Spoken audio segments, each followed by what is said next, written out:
Hello សួស្តីអ្នកទាំងអស់គ្នាថ្ងៃនេះគឺថាខ្ញុំមកប្រាប់អ្នកគ្នាពីរបៀប farm ល្បែឲ្យបានលឿនតាមតែអាចធ្វើទៅបានអញ្ចឹងណា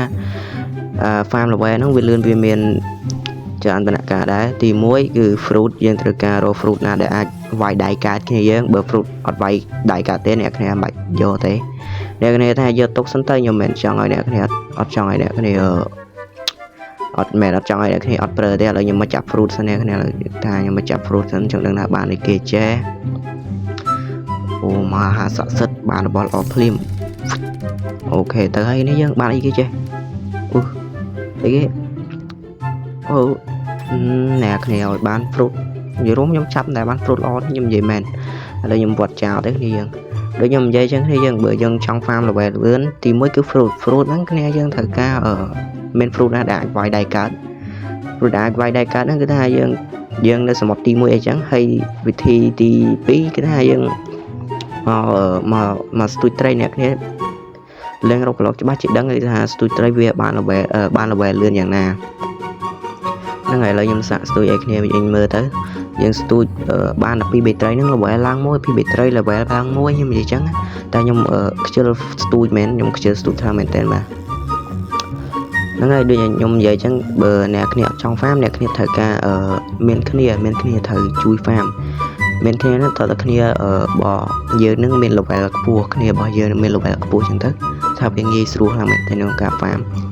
ដូចខ្ញុំនិយាយដែរអញ្ចឹងបើយើងមានគ្នា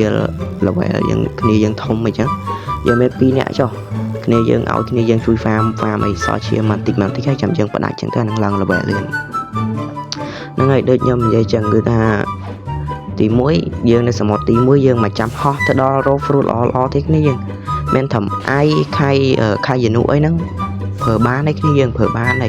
ព្រោះនៅសមុទ្រទី1ត្រូវការខ្លាំងមែនតើណា fruit វាយដៃកាតហ្នឹងបើ fruit ប្រើមក skin អ្នកគ្នាខ្ញុំ recommend ថាមិនប្រើទេខ្ញុំមិនចង់អត់ចង់ឲ្យអ្នកគ្នាប្រើខ្ញុំគ្រាន់តែឲ្យអ្នកគ្នាទុកសិនទៅចាំប្រើមកដល់សមុទ្រទី2តែឥឡូវនេះគឺគេមកវាយខ្ញុំឯណាខ្ញុំកន្លែងទៅនិយាយលើគេថាខ្ញុំមកកិច្ចខ្លួនទៅសិនអានេះវាយឲ្យមិនចង់វាយខ្ញុំនិយាយពេលឲ្យចង់វាយមានមកវាយមួយថាខ្ញុំមកទុកវាយខ្ញុំតែបើវាយផ្ទះចាំខ្ញុំហត់អូឈឺថាខ្